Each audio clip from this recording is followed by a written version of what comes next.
Good morning. Good morning. Good morning. One of the first things that I'd like to talk about this time of year is thanks. I want to thank this church, precious people that have sat in these pews and the people that sit in them right now.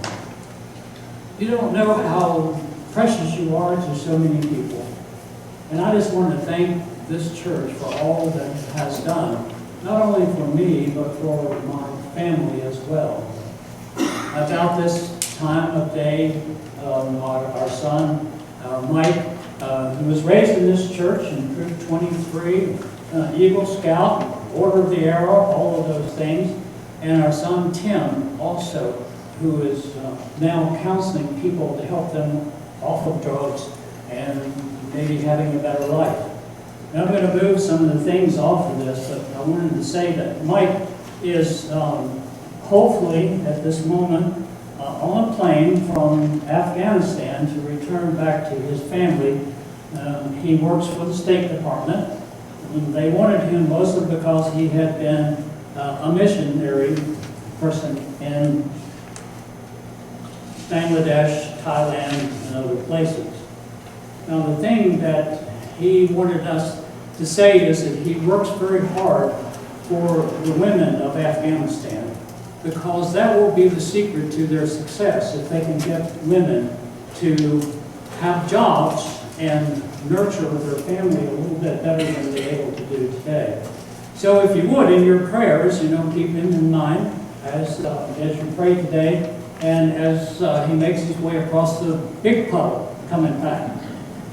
Now, part of the situation that happened this year with us is that James Robinson, who is the great author of books from the Civil War, James has passed away, just not that many days away, and he is very much a person that we've enjoyed. If you like to study the history of the Civil War, and he has about 12 books that he has written or helped write. So in this book, what I'm going to be talking about this morning is one of the battles that occurred. That James, when he came, this past April, I hope some of you got to see him, because he actually did a narration for us about the odd things that happened during the war with military people. And some of them are very funny, but he would make a comment and then we would sing a song.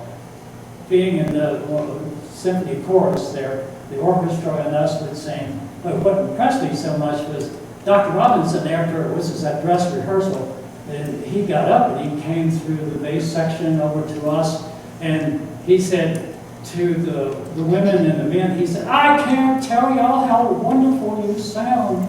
And I thought, this guy is a big name and he's known around the world. He takes time to come over and thank people for what they've done. And I want to thank you for the things that you've done as well. Now, what I'm going to talk about today is the Battle of Fredericksburg. And it ties in with the scriptures so much. And it also ties in with the death of James Bud, as he liked to be called, Robinson. Because he had a radio show that went on about once a week, and it was about 12 minutes long. And when he did come over, and I shook Bud's hand, and I said, "Gosh, I loved your radio show." He said, "That show was 12 minutes long, and it took me 5 hours just to put that much material together for a presentation." So, he was very eager to tell the story about the Civil War and some of the oddities that happened and some humor as well. But so he was very precious to so many of us, and we did that.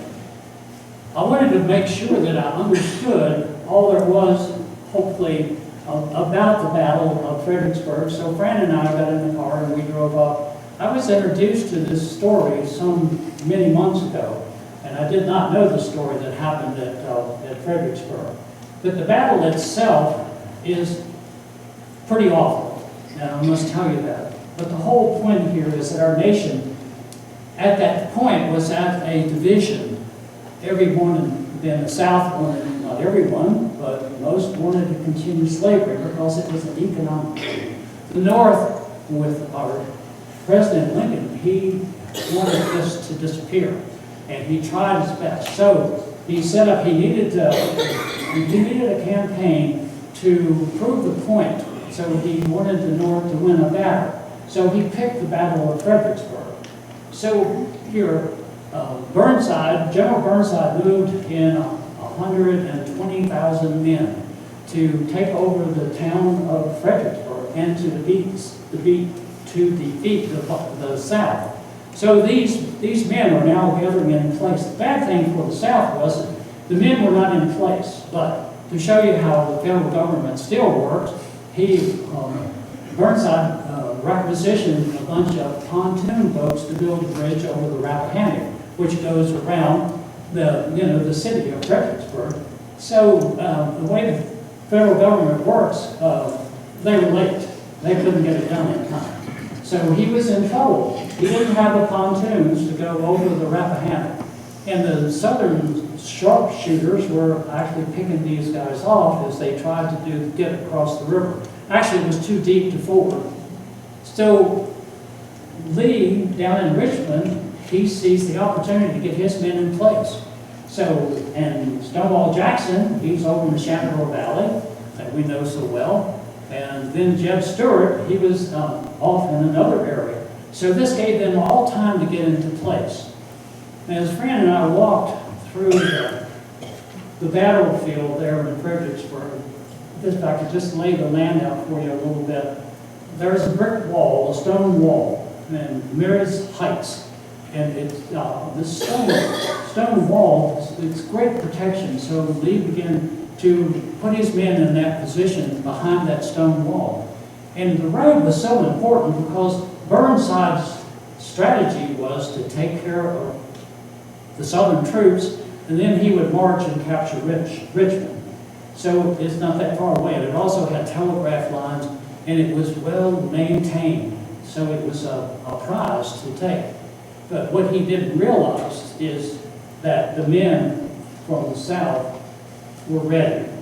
He had given them, because of the pontoons, strangely enough, gave it. But the North began to display all kinds of artillery shells over into the town of Fredericksburg and really killed a lot of people and destroyed a lot of homes. And it was, for one of the facts of that battle, is that this was one of the first times that the North had actually tried to devastate an entire community. It was vicious warfare, and it was very, very powerful warfare. But as the men began to gather up, and Burnside decided that he was going to make his first. He had one central force here that they called the Grand Force, and he had another one here in the center, and he had another over here on the left side. So what he did was he said, okay, we're going to attack, and now we're moving up. Unfortunately for them, the South was prepared, and the word butchery was the word that was used because the North, their men were just cut to pieces. And with the heights, their Southern artillery is on top of this bridge, on top of this little uprising, so they could shoot over the South's men's head right into the force moving from the North. And it was just awful. So it leads us up to the time now that we have reached the point that there are so many men dead on the battlefield. There's horses that are dead. There's horses that are wounded. There are men that have just simply been cut to pieces. They're dead. But there's an awful lot of people that are just simply wounded and unable to get away from the situation. So Sergeant Roland Kirkman, he decided that what he was going to do was he was going to go over the wall and help these men, because this was December the 13th, and it was very cold, and there was snow on the ground, and these men were laying in the cold. Unfortunately, for some reason, no one put together a truce so that these men could be recovered by the nurses and by the medics, and they wanted to come out. So he goes to his leading officer and he said, "Sir, I need to get over the wall to go and help these men. They're crying for their mothers, they're crying for water, they're crying for some help. Let me go over there. And his general said, you cannot go. You will be killed just like that. You stick your head over that wall. So you cannot go. So he goes back in his place, and then he comes back and he said, I got an idea. Let me take a white rag and I'll wave it over so that the men will see that I'm coming in. And his general said, no, that means that they'll think we're surrendering and it's going to cause another massacre. So don't do that. So the third time he goes to the general and he says, what I want to do is go over and help. Let me go. I'll take the responsibility for my own life. So the sergeant, at 19 years old, goes over the wall. The sharpshooters in the north, they do get a bead on him, and they watch him. No one, the north had never got any closer than 50 yards to that wall because it was such a brutal battle. But these men laying there, the Sergeant Richard Kirkland goes up to them, and he actually kneels down next to the wounded northern soldier, and he prays with him. This is one thing that Bud actually put in there, that he actually prayed with the men, and he said that he was giving water. Now the northern sharpshooters, when they saw him kneel and begin to give water, he put his rifle down. And this went on for almost 2 hours, that he went from man to man to give water. And that's why he is called the angel of Mary's Heights, because no one had ever seen anything like this before. Because he would pray for each man as he would go from man to man to take care of his needs as best as could. And he would tell them, he said, you are God's child. He will take care of you. There is a future for you. So don't be afraid. This will be over soon, but you have a home in heaven. So do not be afraid and not worry about what's going to happen to you in the future, because your future is with God. And this was the scriptures that we talked so much about. We've had a past. All of us have had a past. We're presently in the future, and we're here today and the present, but we all have a future, and the future that we must prepare for. And what it says in the scriptures is that we should all, while we're getting ready, because as you know, it's hard for you to understand, we're just visitors here on this little globe. It's a wonderful place in some ways, and it's a horrible place in many ways. But your future is with God, and He wants you now to do the one thing that He has asked us all through the scriptures. He sent His Son, Jesus Christ, to be an example. So what He wants you to do is He wants you to love everyone, regardless. Because it says in the scriptures that heaven is not just for a few. Heaven is for everyone. So, and we know the rules. All we have to do is ask Him for His help, and He will see that the road to heaven is going to be paved.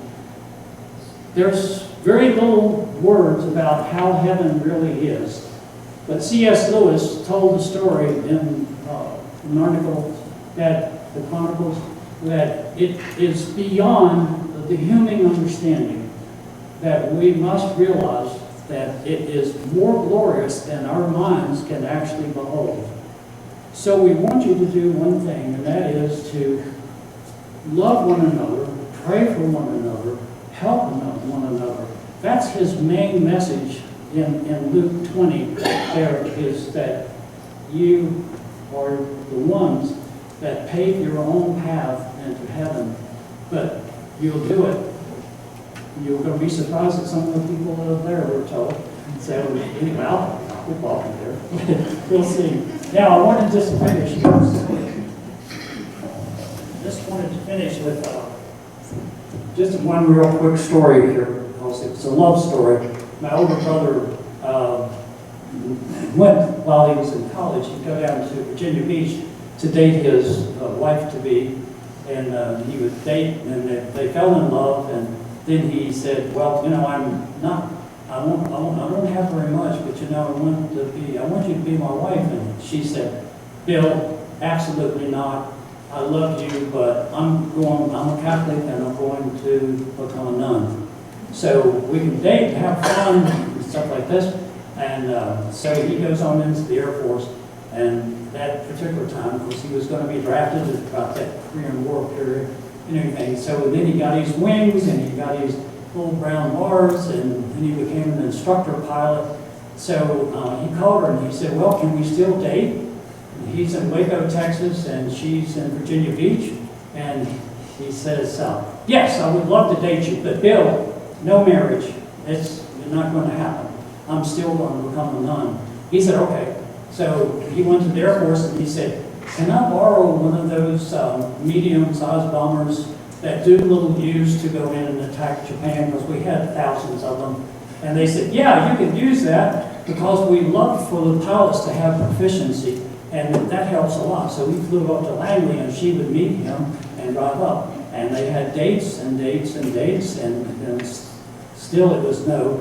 But finally, she said yes. And by this time, you know, they were ready, and he was still in the service, and they traveled the world as him as command pilot, and I too. And so eventually there was 5 children, and they had a wonderful life together, and both of them have passed now. But it makes me feel good, the scriptures that Doug read, that, you know, there's a place for us, and we'll get to meet all these people that have passed on ahead of us. We'll get to meet them and enjoy a relationship.